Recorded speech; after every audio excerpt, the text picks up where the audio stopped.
తెలంగాణలో రాజకీయ వాతావరణం రోజు రోజుకు వేడెక్కుతోంది. ప్రభుత్వంపై బీఆర్ఎస్ వర్కింగ్ ప్రెసిడెంట్ కేటీఆర్ తన విమర్శల దాడిని మరింత ఉధృతం చేశారు. ముఖ్యమంత్రి రేవంత్ రెడ్డిని, మంత్రి పొంగులేటి శ్రీనివాస్ రెడ్డిని లక్ష్యంగా చేసుకుని ఆయన సంచలన వ్యాఖ్యలు చేశారు. ముఖ్యమంత్రి రేవంత్ రెడ్డిని గజ దొంగగా, మంత్రి పొంగులేటిని ఘరానా దొంగగా అభివర్ణించారు. ఖమ్మం జిల్లాలో ఒక ముగ్గురు వ్యక్తుల అరాచక పాలన నడుస్తోందని, వారి అహంకార ధోరణి ప్రజలను ఇబ్బందులకు గురి చేస్తోందని ఆయన ఆరోపించారు.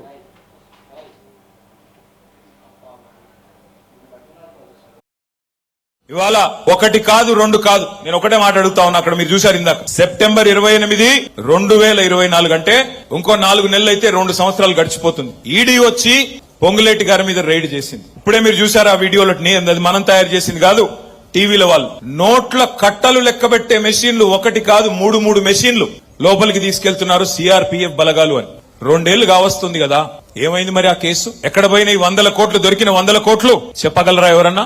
ఎక్కడ పోయింది? ఇటు బీజేపీ వాడు మాట్లాడాడు, అటు కాంగ్రెస్ వాడు మాట్లాడాడు, అటు ఈడీ వాడు కనీసం ఒక స్టేట్మెంట్ కాదు, ఒక ట్విట్టర్ లో ఒక ట్వీట్ కూడా పెట్టాడు. ఎందుకు మరి? ఏం జరుగుతా ఉందంటే పొంగులేటి శ్రీనివాస్ రెడ్డిని, అట్లాగే ఇవాళ ఈడీని నడుపుతున్న కేంద్ర ప్రభుత్వాన్ని.